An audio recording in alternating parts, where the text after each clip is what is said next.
Kagulat World, matchday na. At hindi ordinaryong laban ang naghihintay kay Alexandra Ayala sa Cincinnati Open dahil sa kabilang side ng net ay ang hometown favorite, world number 10 at 9th seed na si Amanda Anisimova. Officially listed na ng WTA ang kanilang round of 32 showdown sa PNG Stadium Court at ito ang kauna-unahang professional meeting ng dalawang players. Pero ito ang mas nakakagulat. Bago pa man sila magharap, mismong si Anisimova na ang nagsabi na inaasahan niyang magiging packed ang stadium dahil sa lakas ng following ni Alex. Pinuri rin niya ang season ng Filipina at tinawag itong isang incredible year. Sa madaling salita, alam ng American star na hindi simpleng number 17 seed ang haharap sa kanya. Isa itong player na kasalukuyang nag-iinit sa North American hardcourt swing at may fans na kayang gawing parang home court ni Alex kahit nasa United States. At kapag sinabi nating nanginginig sa takot, hype expression iyon para sa pressure ng matchup. Dahil sa totoong interview, respectful at excited si Anisimova, hindi takot. Pero malinaw na alerto siya sa threat ni Alex. May dahilan naman.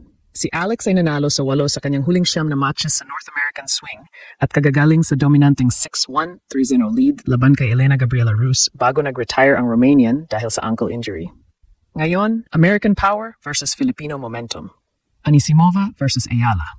At ngayong matchday, pwedeng maging isa na namang malaking statement victory ang Cincinnati para sa pambato ng Pilipinas. Kung gusto nating maintindihan kung bakit napakalaking laban nito, pakinggan natin mismo ang mga salita ni Amanda Anisimova. Pagkatapos niyang talunin si Zeynep Sönmez, 6-2, 6-3, hindi lang basta sinabi ni Anisimova na excited siyang makaharap si Alex.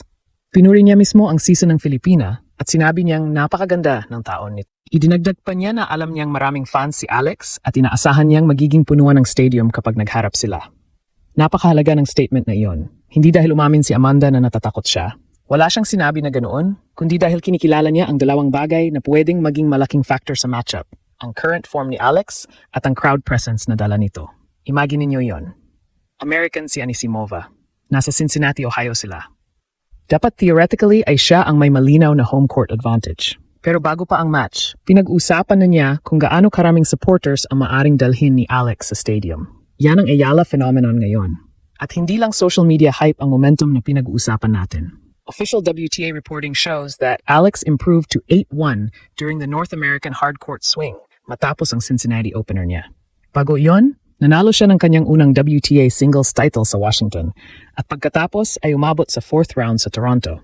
Sa Cincinnati, mabilis niyang ipinakita na hindi siya pumunta rito para lang magkaroon ng appearance. Against Elena Gabriela Rus, kinuha ni Alex ang opening set, 6-1, at lamang na 3-0 sa second bago tuluyang nag-retire si Rus dahil sa ankle problem. Sinabi mismo ni Alex pagkatapos ng match na maganda ang pakiramdam niya sa bola. Focused siya at nagawa niyang manatili sa zone. At yun ang dapat ikabahala ng kahit sinong kalaban ngayon. Kapag confident ang isang player tulad ni Alex, nagiging ibang klase siya. Hindi siya yung player na naghihintay lamang ng error. Kaya niyang gumawa ng pressure sa return, baguhin ang direction ng rallies at gamitin ang pagiging left-hander para bigyan ng ibang geometry ang court. Pero siyempre, hindi biro si Amanda Anisimova.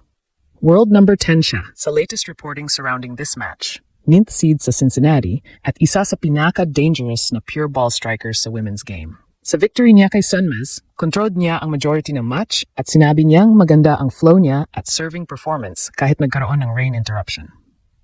Ang weapon ni Amanda ay obvious, power. Kaya niyang kunin ng maaga ang bola. Kaya niyang mag-flat ng forehand at backhand. At kapag nakuha niya ang rhythm niya sa baseline, napakahirap niyang pigilan dahil hindi niya binibigyan ng maraming oras ang opponent. Dito magiging napaka-interesting ng style clash. Anisimova wants to hit through Alex. Alex wants to make Amanda hit another ball, change direction, create angles, and force the American to move.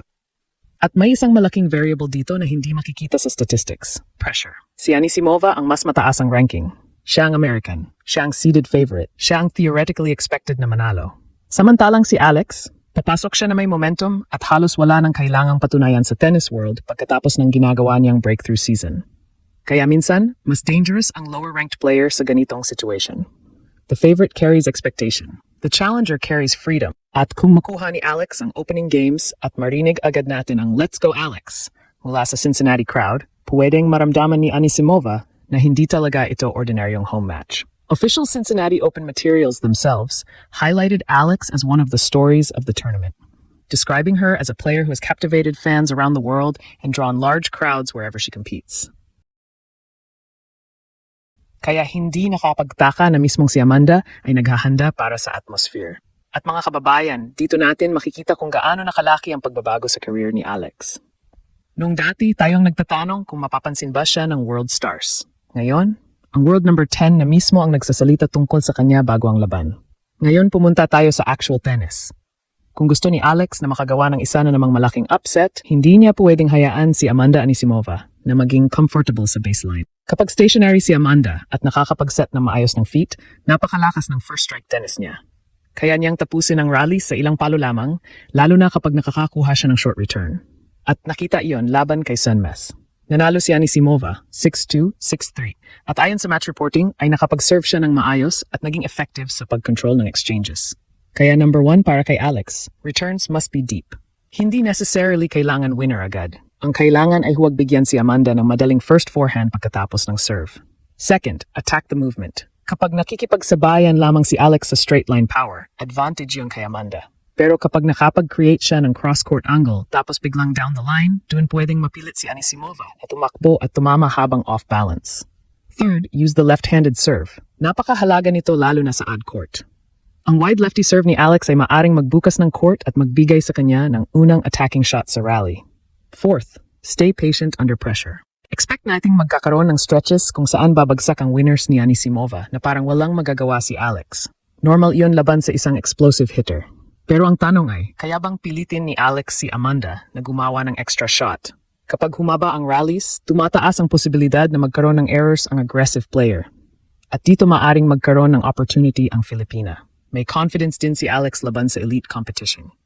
Reports heading into this matchup noted that she has already accumulated multiple victories over top 10 opposition. Kaya hindi na unfamiliar sa kanya ang pakiramdam ng pagharap sa player na mas mataas ang ranking. At ngayon, mayroon pa siyang momentum. Washington champion. Deep Toronto run. 8 wins in 9 matches sa North American swing entering this stage. First Cincinnati victory. At ngayon, first ever showdown kay Anisimova. Ang magandang balita pa, officially confirmed na ang setting, PNG Stadium Court, round of 32, Cincinnati Open. Big crowd, big opponent. Pero parang ito mismo ang environment kung saan lalong lumalakas si Alex. Hindi natin masasabi na literally takot o nanginginig si Amanda. Ang actual statements niya ay complimentary at confident. Pero kung ang ibig sabihin ng title natin ay pressure, may pressure talaga sa American. Dahil alam niyang nasa kabilang side ng net ang isa sa hottest players sa tour. Alam niyang maaring maging packed ang stadium. At alam niyang maraming fans ni Alex ang darating para magingay. Kaya huwag tayong mabigla kung sa umpisa pa lang ng match ay marinig na natin ang Filipino crowd sa Cincinnati.